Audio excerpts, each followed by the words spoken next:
Hola, hola, ¿cómo están? Bueno, arrancando una nueva semana aquí desde Buenos Aires y para toda América Latina. Y bueno, se vienen los fríos, pero siempre estamos con energía para defender los derechos de todos y todas y sobre todo los derechos de la naturaleza y los derechos humanos. Y por supuesto, hoy arrancó el juicio por el triple lesbicidio de Barracas y estuvimos ahí por la mañana.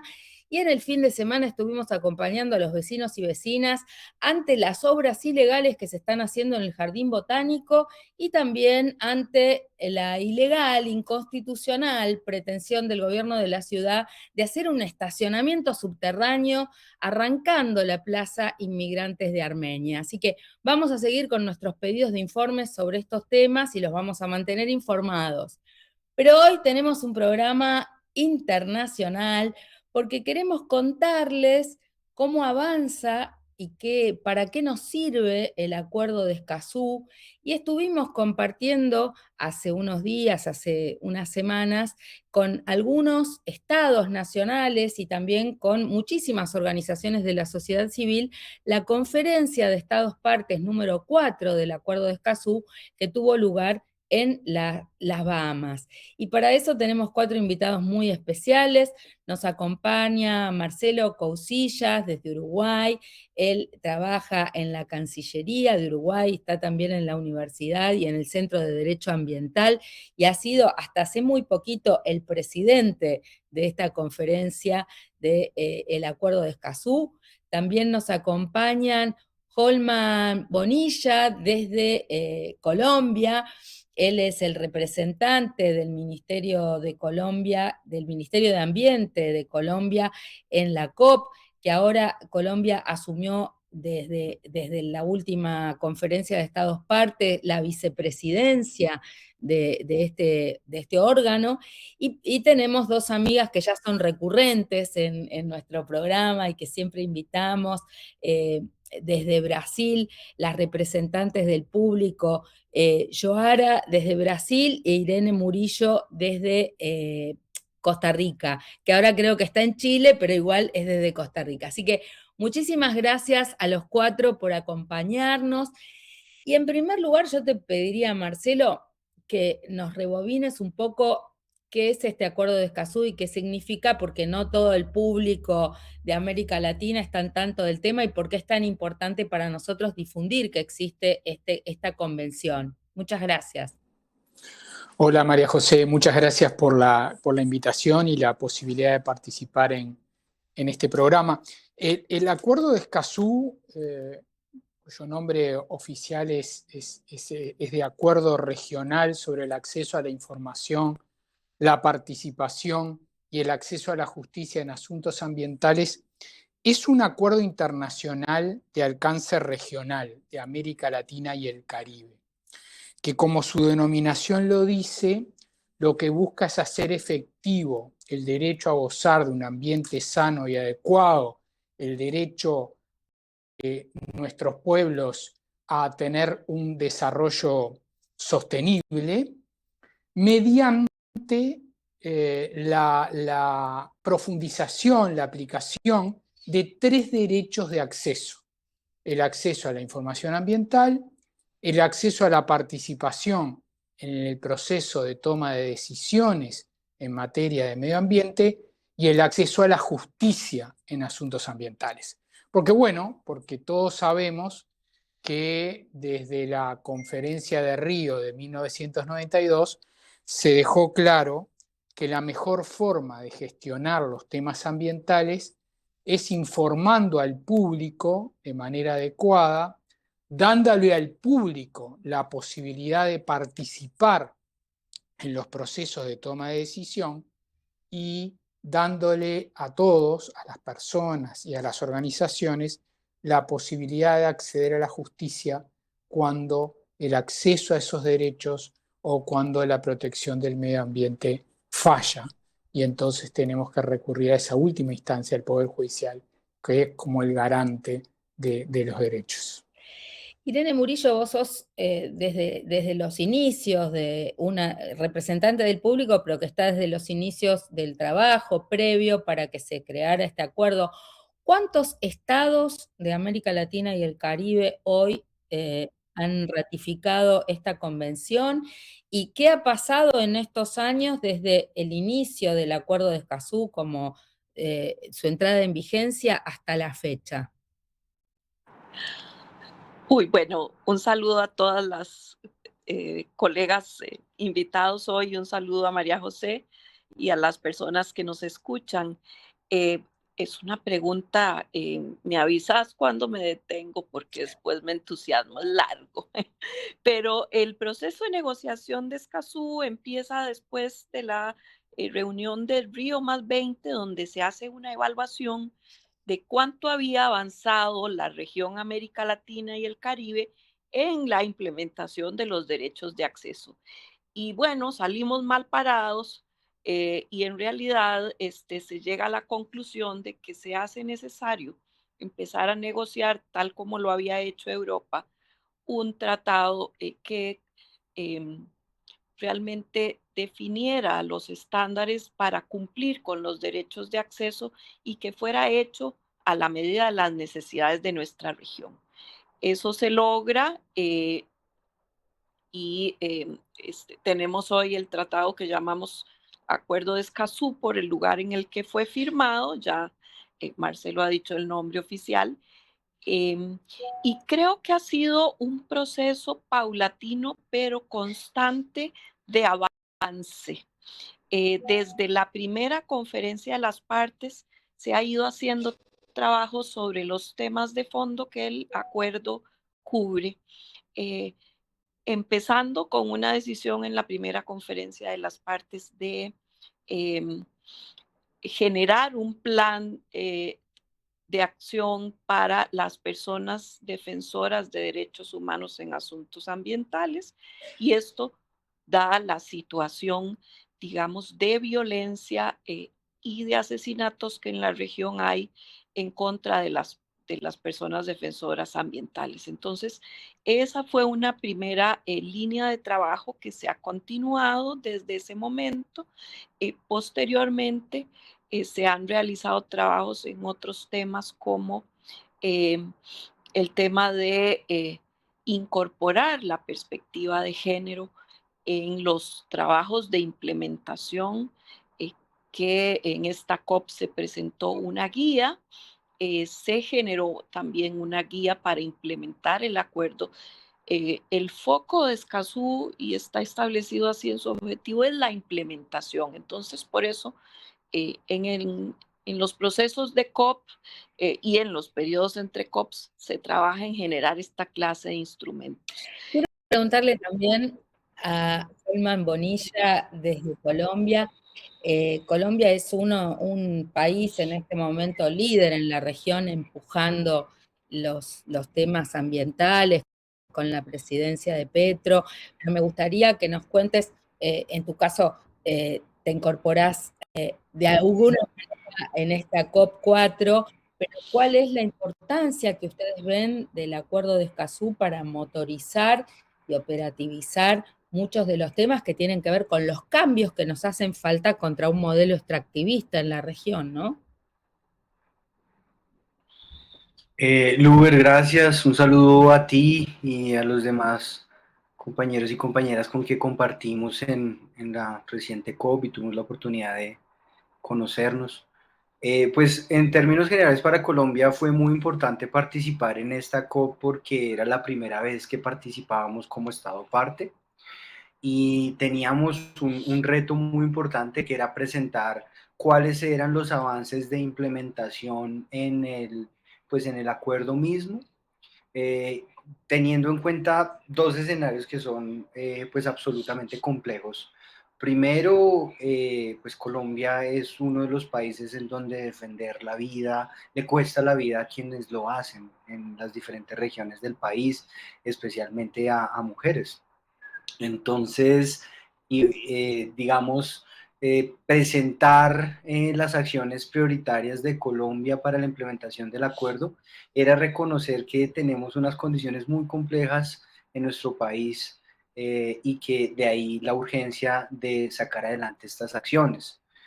Cuando llegamos, digamos, al ministerio con el liderazgo de la ministeria Neveles Torres, lo que recibimos fue una orientación concreta para sacar adelante en el corto plazo no solo estas acciones prioritarias, sino un sistema de gobernanza sólido, una comisión intersectorial que sacara adelante estas tareas.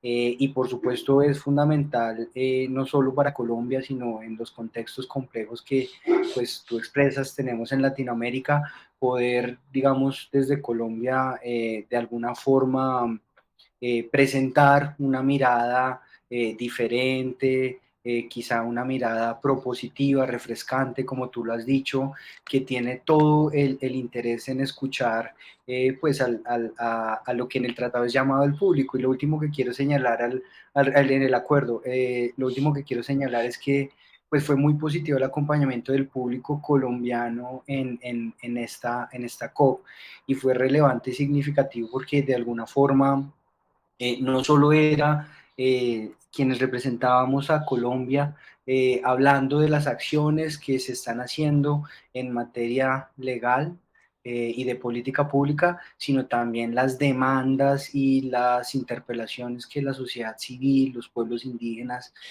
cotidianamente nos hacen para la garantía de estos derechos en tiempos tan complejos. Yoara Marchesini desde Brasil, una de las representantes del público también, otra histórica del Acuerdo de Escazú. ¿Qué hace un representante del público y por qué es tan importante que existan representantes del público en este procedimiento, en este mecanismo, que no es muy habitual en otros tratados, ¿no? Que haya una presencia tan nutrida? Buenas tardes, Luber. Muchas gracias por invitarme. Saludo a todos los colegas. Pues tú has dicho muy bien, no es muy común tener representantes del público. De hecho, es el único tratado en el mundo que tiene esa figura, ¿no?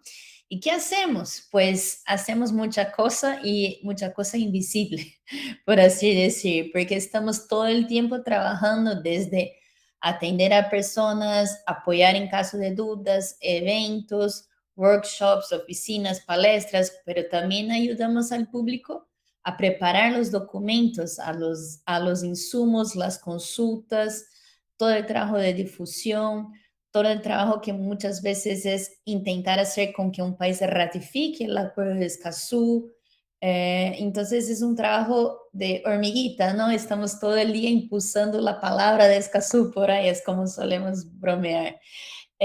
Somos 6 personas, aquí estamos Irene y yo, pero somos 6, somos 3 hombres y 3 mujeres, también hay una equidad de género que es importante decirlo, y una equidad por región, ¿no? Estamos personas tanto de América Latina y también del Caribe. Y lo único que quería agregar por fin, como que hacen los reps, es somos un puente entre el público y los países. Y es muy importante decir que estamos para amplificar la voz del público, para fortalecerla, pero jamás para barrar, ¿no? Jamás somos un filtro y elegimos quién dice qué. Estamos ahí para apoyar, para que sea una presencia fortalecida con información y articulada de alguna manera. Pero nuestra idea es el público en su diversidad tiene la voz y el derecho de hablar cuando quiere. Y así es nuestra labor y ojalá sigamos así con mucho apoyo del público como siempre hemos tenido.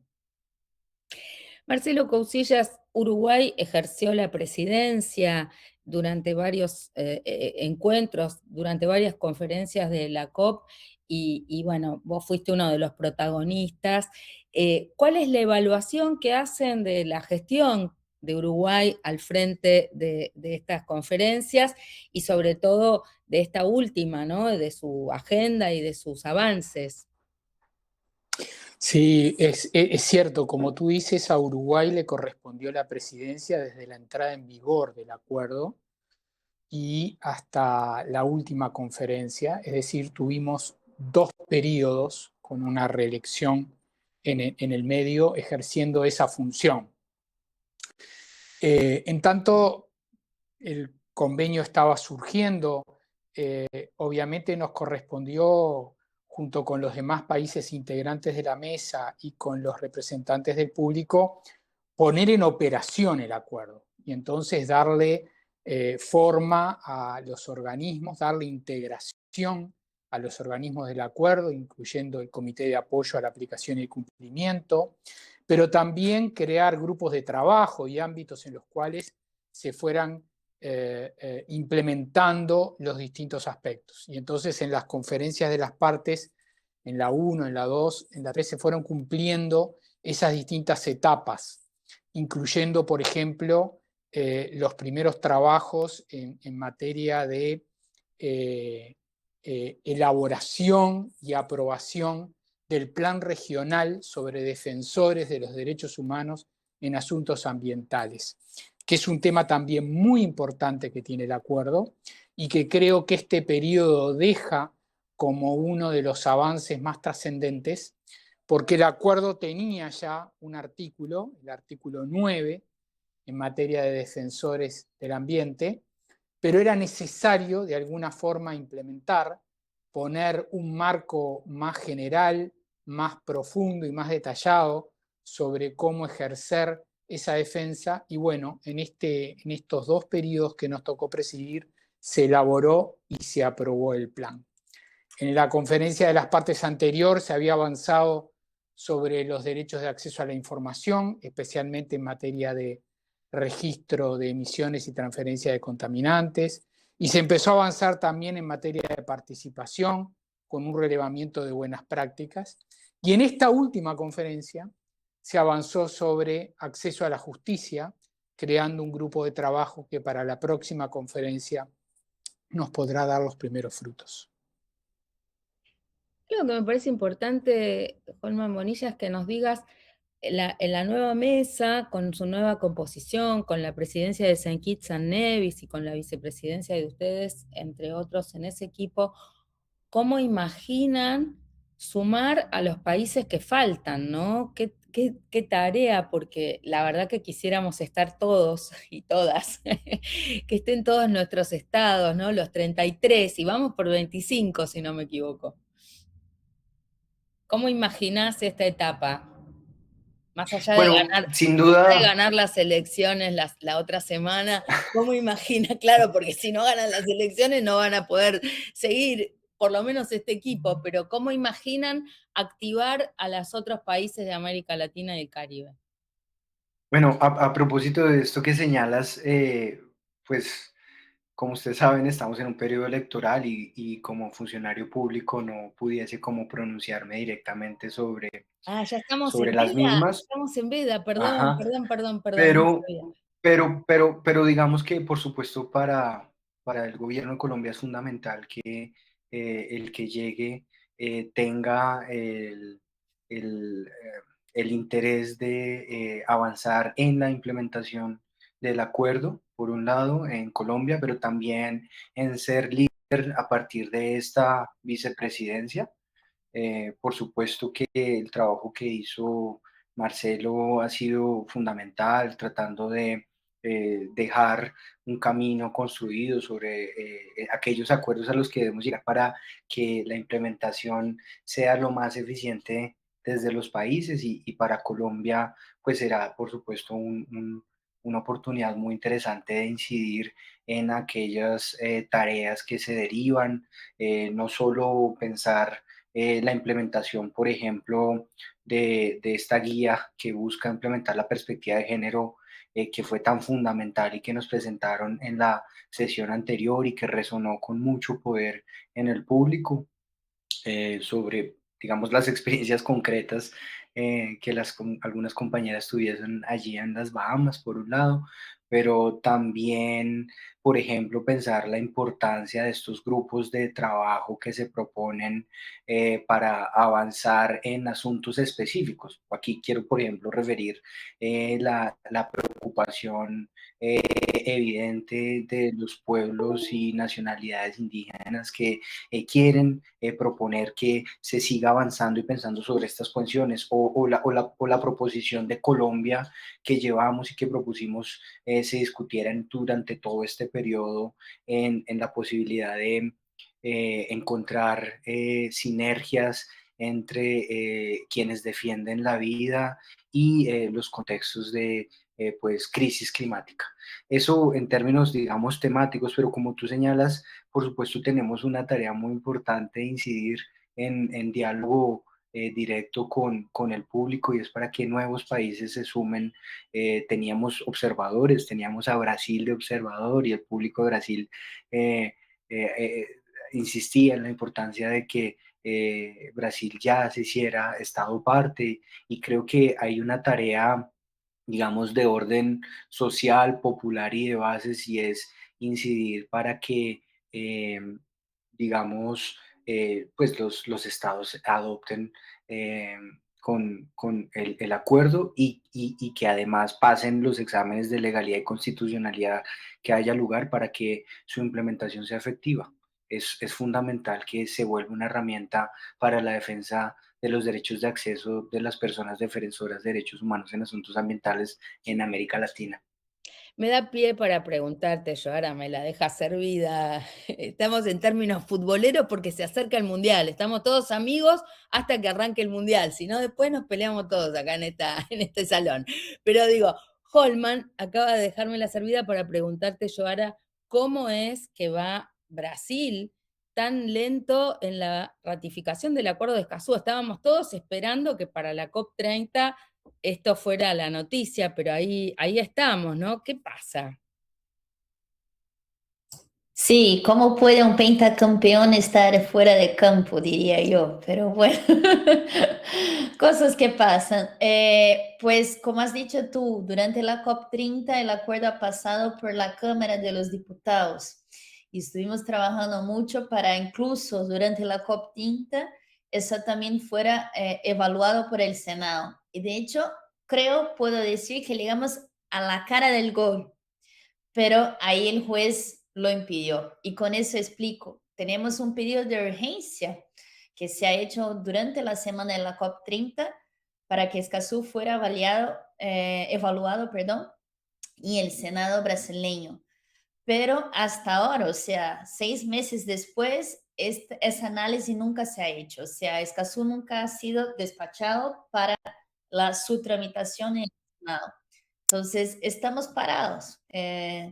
Y aquí hay un apelo muy grande desde Brasil, que hemos perdido ya 4 COPs, cómo nos gustaría estar en una mesa directiva, cómo hemos perdido oportunidades y seguimos perdiendo. No, no basta como ser observador y no basta como hacer una COP30. Tenemos que ser parte de Escazú porque eso es nuestro legado. Hemos ayudado a construir y no puede un país de tamaña dimensión territorial con todo el medio ambiente que hay, incluso los problemas contra las personas y grupos defensores de estar fuera de campo.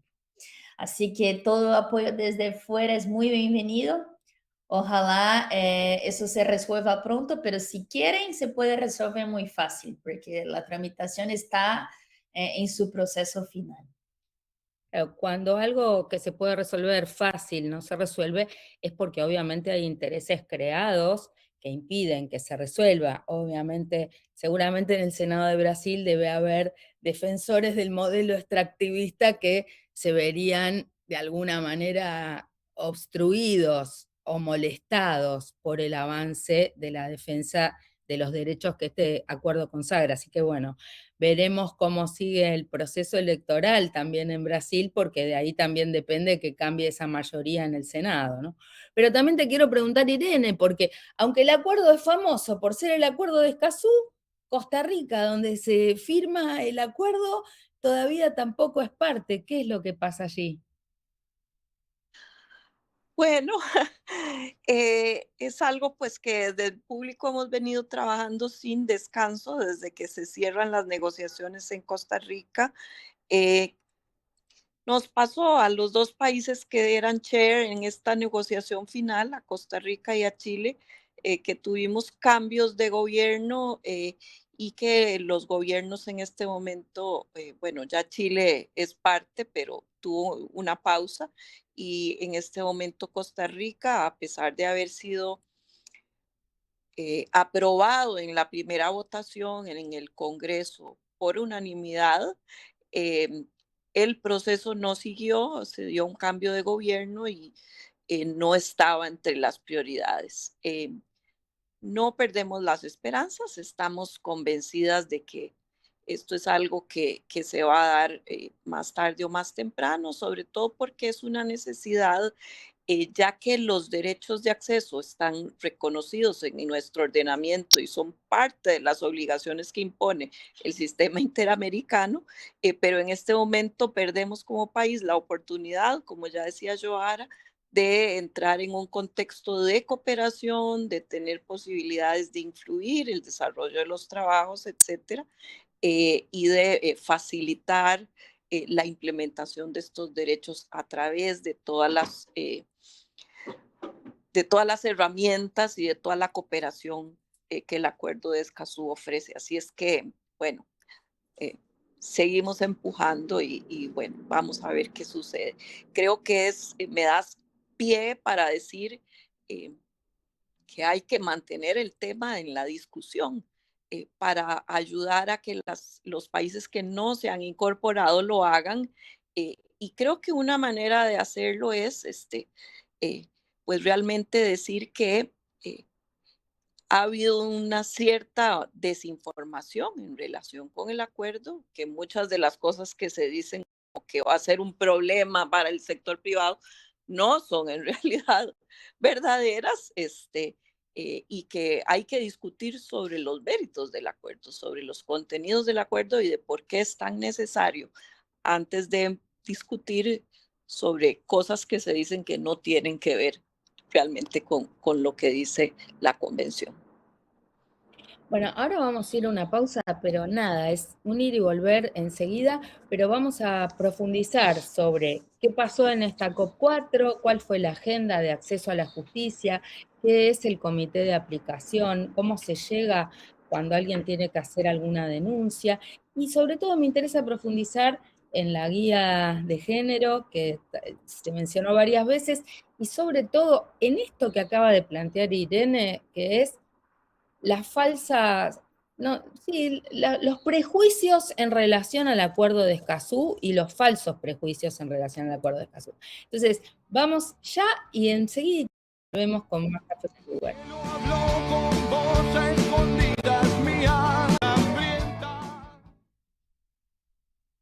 Bueno, y seguimos en Café con Luber, hoy hablando del acuerdo de Escazú y de lo que fue la conferencia número 4 de este acuerdo de Escazú en Bahamas, y sobre todo para ver cuál es la- la utilidad de esta herramienta para todos y todas, para poder defender el ambiente, para poder defender nuestros derechos.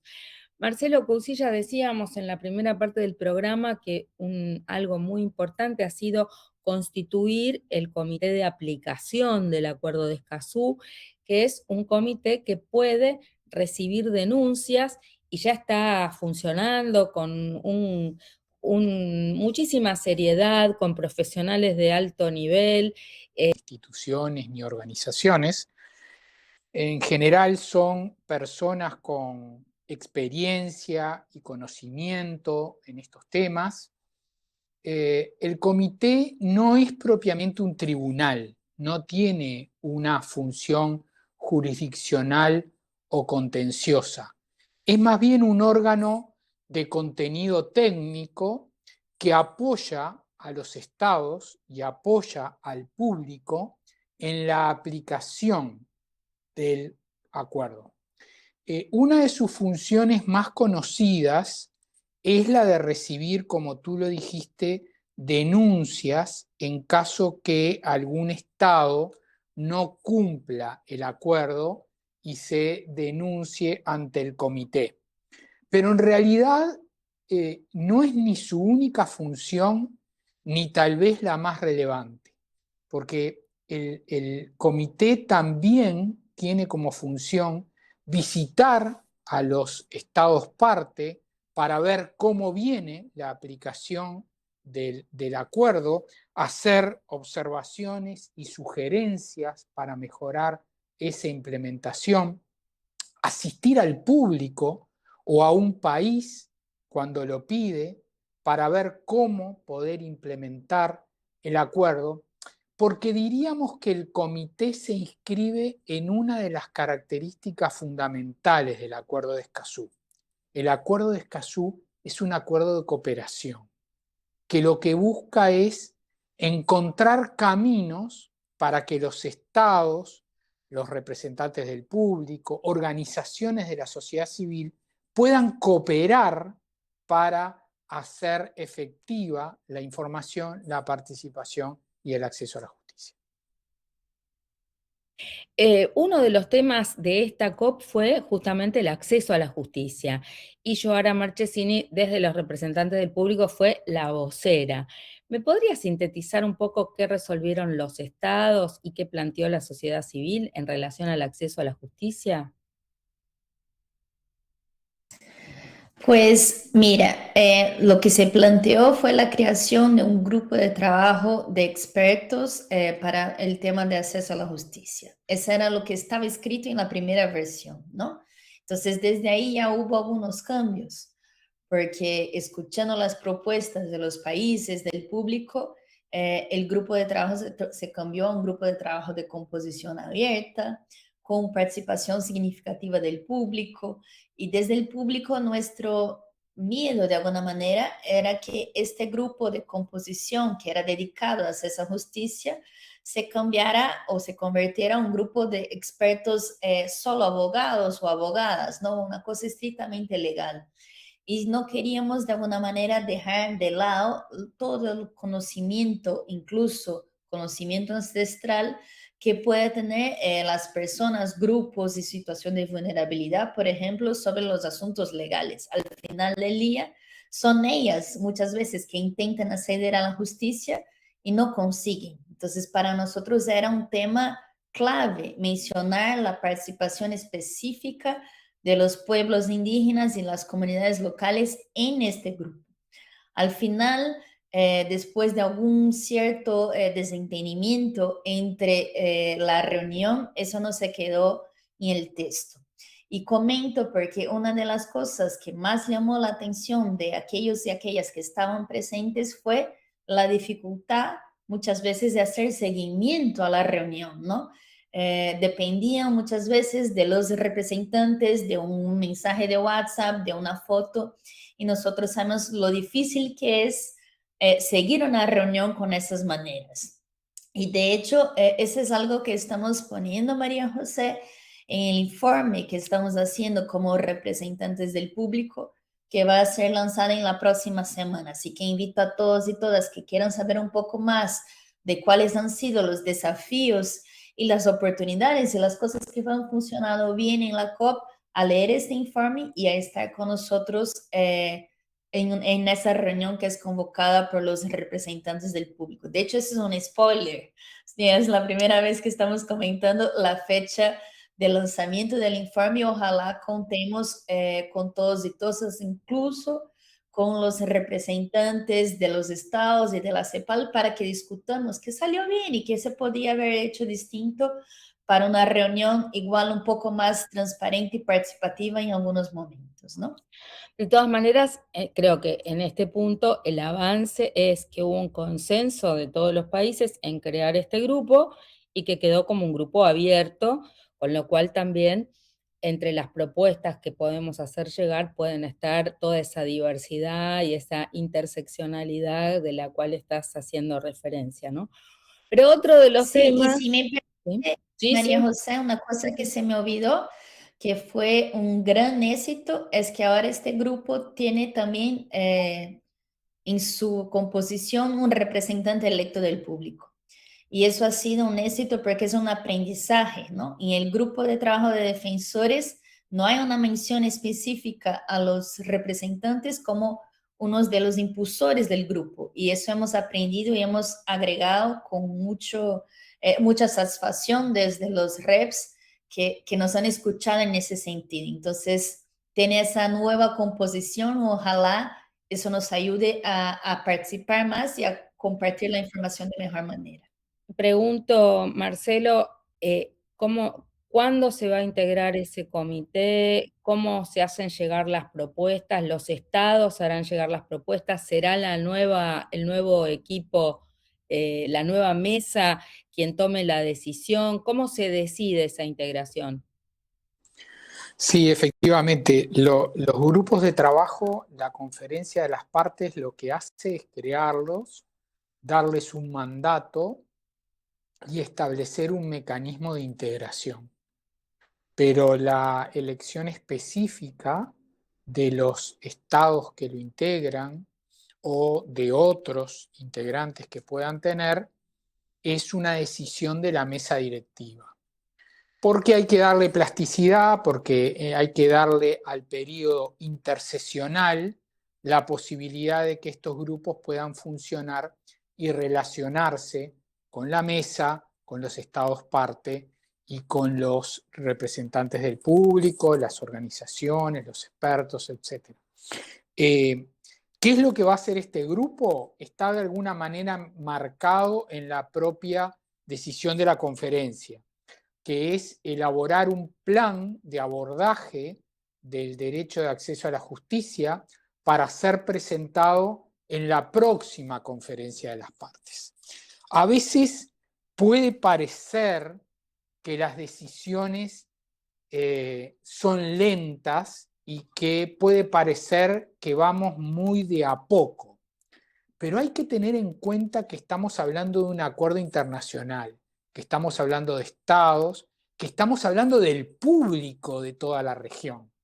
Y entonces es necesario que las decisiones se generen, se tomen, bajen hasta cada uno de los organismos dentro de los estados, puedan bajar hasta cada una de las organizaciones para nuevamente volver a los representantes, a los puntos focales, y entonces así ir avanzando entre cada una de las conferencias de las partes que ocurren cada 2 años. Eso es lo que está planteado en el caso de acceso a la justicia.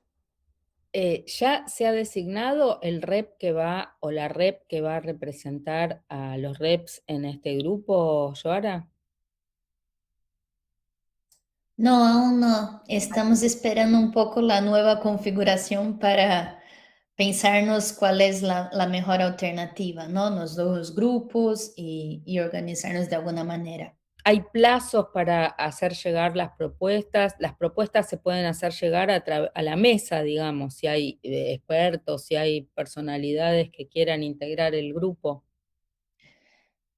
Mira, María José, escuchándote a ti e incluso a Marcelo, yo creo que lo que podríamos hacer es hacer al revés, ¿no? Desde el público, empezar a discutir qué queremos de ese grupo de acceso a justicia y construir de abajo arriba. También se puede siempre hacer, los flujos pueden ser distintos seguimientos. Entonces ahí te dejo ya a una propuesta porque sé que eres una persona con mucha articulación y seguramente nos va a ayudar a pensar un poco en esas dinámicas. No, pero estaría bueno en los medios, en las redes sociales de los reps, poner, digamos, estos avances y, por ejemplo, solicitar a las organizaciones, a la sociedad civil en su conjunto que envíe propuestas, que haga recomendaciones. Me parece que eso es interesante, pero no quiero dejar de preguntarle a Irene, porque otro de los temas estrella de esta COP fue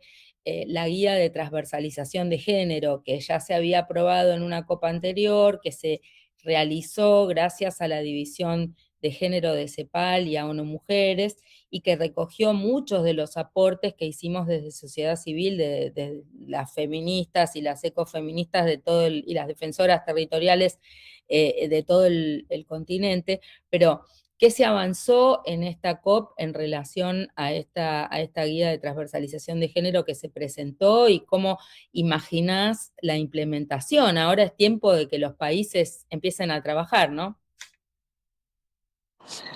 Pues sí, un poco la guía se construye de la forma en que se construyen los productos en Escazú, que es eh, a partir de decisiones de la conferencia de las partes, se entra en un proceso de definición de contenidos y en una serie de consultas, que creo que esto es fundamental porque finalmente genera instrumentos que son mucho más completos, mucho más posibles de implementar. Este fue el camino que siguió el plan de acción de defensores y asimismo se hizo con esta guía.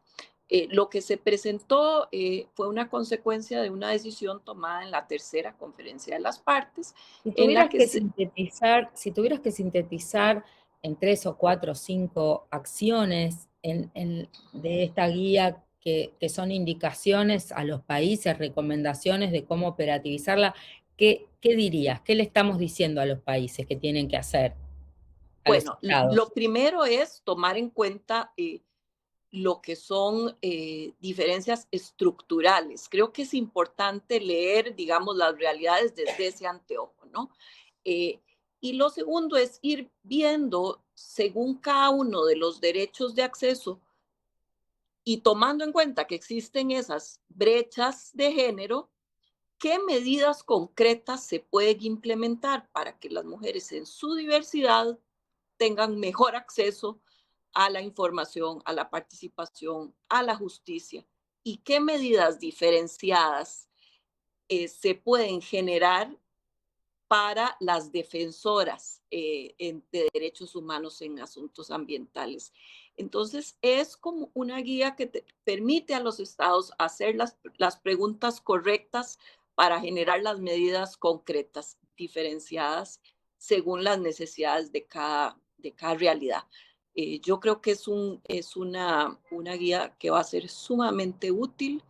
Eh, y discutíamos hace poco en otro webinario, creo que va a ser útil para las partes y para cualquier otro país, aunque no sea parte que quiera aprovecharla. Holman Bonilla, yo quiero preguntarte, en algún momento Irene mencionó que las resistencias de algunos países para incorporarse al Acuerdo de Escazú, esta idea de que, bueno, los ambientalistas, las ambientalistas, y cuando insistimos con el acceso a la información, el acceso a la justicia en materia ambiental, somos un obstáculo al desarrollo. ¿Cómo responderías a este punto de vista? Yo me imagino que cuando alguien está en un Estado nacional y es el Ministerio de Ambiente, dialoga con los otros ministerios. Hay ministerios que están encargados de la producción. ¿Cómo es ese diálogo en Colombia y cómo puede Colombia tener tan importante, este gobierno, una tan importante visión ambiental? Incluso se hizo en Santa Marta esta importante conferencia para dejar atrás los combustibles fósiles. Eso implica posicionamientos políticos de una transición, de un cambio que no se da de un día para el otro, pero que tiene que ver con pensar que puede haber un desarrollo sustentable con justicia social y con justicia de género y con justicia ambiental. ¿Cómo lo ves? Bueno, muchas gracias. Eh, quiero partir sobre la importancia de que se sumen nuevos países, por supuesto, pero también me hiciste pensar en la necesidad de que permanezcan los que están en tiempos en los que la forma desde el que se piensa su sociedad, los países está cambiando en América Latina. Es clave que quienes estamos adentro del acuerdo permanezcamos. Me refiero específicamente en países como Argentina o Chile y demás. Ahora, Como saben, Colombia está promoviendo una reflexión regional y global sobre la importancia de ir más allá de los combustibles fósiles. Y como tú dices, pues no, cuando hablamos de transición, pues no se habla de un proceso que ocurre, por supuesto, de la noche a la mañana, pero que sí pone su acento en la importancia de la dimensión de la justicia. Y en este caso, pues es fundamental cómo el acuerdo de Escazú puede ser una herramienta para pensarlo de la misma forma, involucrar al público en esos procesos de toma de decisión eh, digamos, en el que se está pensando los procesos de transición energética, socioecológica, con una dimensión de justicia, más allá de pensar los cambios o las transiciones desde una lógica de cambios de tecnologías por otras. De ahí que, por supuesto, es fundamental entender que esas transiciones son también transiciones en las mentalidades, en la forma en la que entendemos las relaciones entre las personas y las instituciones y las mismas políticas o el rol que este acuerdo tiene precisamente para la garantía de derechos y por supuesto las prácticas tanto de los sujetos, la ciudadanía, el público y lo mismo y lo que hace la institución y quiero con ello referirme por ejemplo, a dos cosas. Primero, Colombia viene, esto está en nuestras acciones prioritarias, actualizando la metodología general para realizar estudios de impacto ambiental. Y en esta metodología está claro que, digamos, debe incorporarse una perspectiva sobre el impacto en los derechos humanos.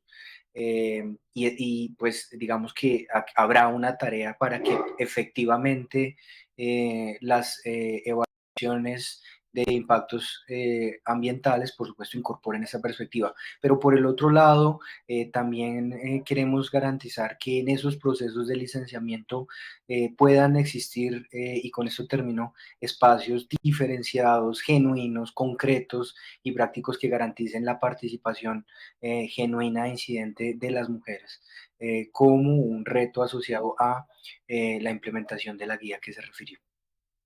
2 minutitos para cerrar el programa, pero me gustaría que en esta última rueda breve puedan expresar los deseos que cada uno de ustedes tiene en relación a nuestra región y en particular en lo que es el avance de esto que es construido entre todos y esta convención, este tratado, este acuerdo que nos une ya como un grupo, además de incansables trabajadores, hasta diría de amigos, que somos los peones del acuerdo de Escazú.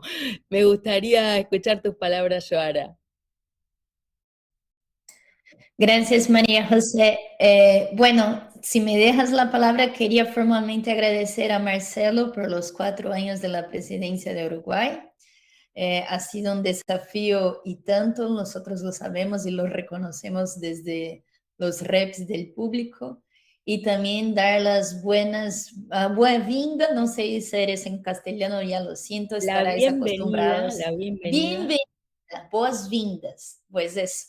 Estáis acostumbrados por mi portuñol, después de tanto tiempo, a la nueva mesa directiva en nombre de Colombia y que sigamos trabajando en diálogo.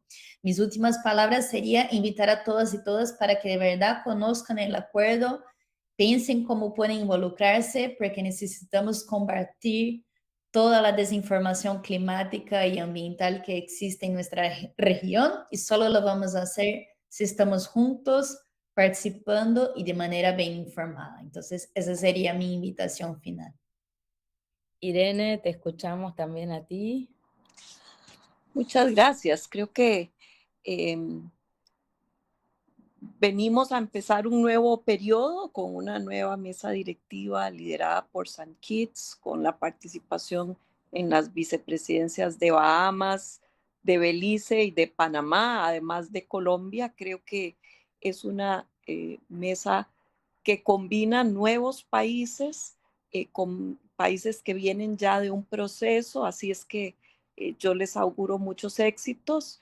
De parte de la representación electa del público, siempre nuestro compromiso de apoyar, de servir de puente comunicante entre los estados y el público, y de acompañar los procesos de generación de los trabajos que se van decidiendo en cada COP. Y en esto decirles eh, que el trabajo no es solo en la COP, es más bien durante el periodo entre COPs, porque allí es donde se hacen eh, los trabajos más importantes que se van a presentar al final en la COP. Entonces se abren espacios de participación siempre, y la invitación es para que se inscriban en el mecanismo público regional que pueden encontrar en la página de la Secretaría del Acuerdo, que es la CEPAL. Es muy sencillo y con ello se van a estar enterando regularmente de las noticias alrededor del Acuerdo Escazú.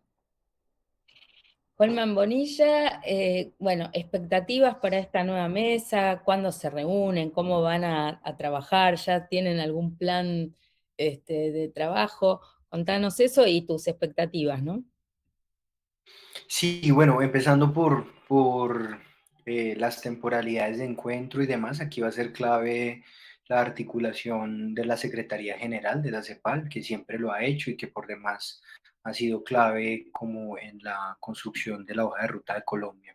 Entonces estamos pendientes, por supuesto, que nos convoquen, pero por supuesto también me encanta el ímpetu con el que Yoara invita, Yoara y Irene invitan a que los procesos también se den para abajo. Entonces, qué bueno que desde ya nos empiecen a pensar esta agenda que viene. Colombia se ha declarado un aliado del público, y quisimos dejar esa impronta, por supuesto, durante la COP4.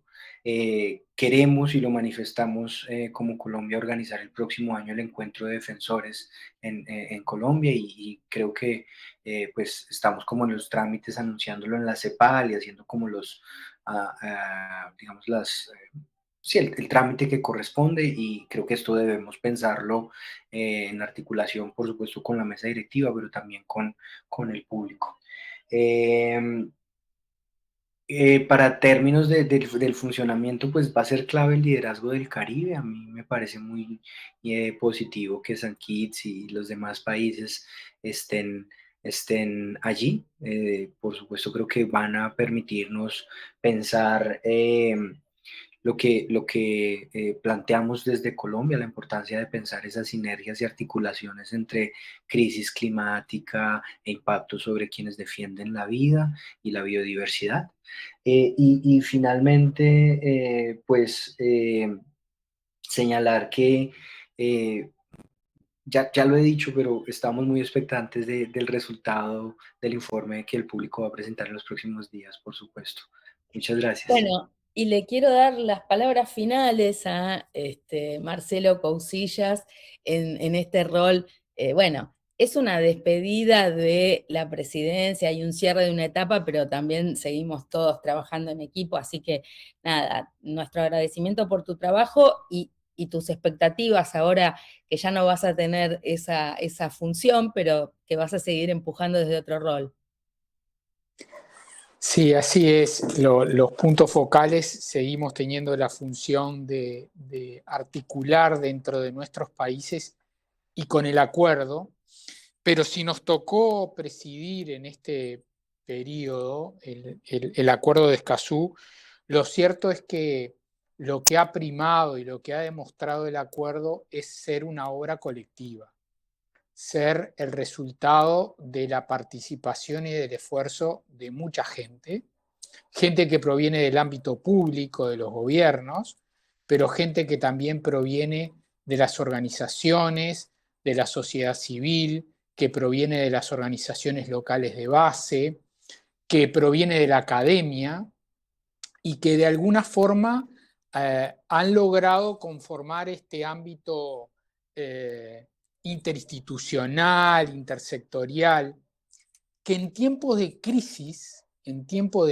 del multilateralismo a nivel mundial, en tiempos en que el derecho internacional y el derecho ambiental se ponen en cuestión, bueno, que desde nuestra región podamos seguir dando esta señal de participación y de esperanza hacia un futuro mejor.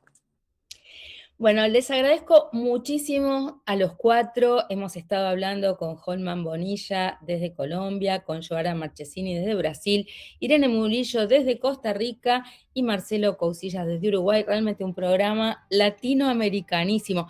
Nos falta Caribe, pero bueno, prometo que la próxima tenemos que encontrar más hispanoparlantes caribeños para poder invitar. Pero bueno, les agradezco mucho y espero que todos nos contacten a través de las redes sociales para sus preguntas, comentarios, y si no, a través de las redes sociales de la Asociación Ciudadana por los Derechos Humanos. Chau, muchas gracias y nos despedimos. Nosotros hasta la semana que viene. Chau, gracias. Chau, gracias.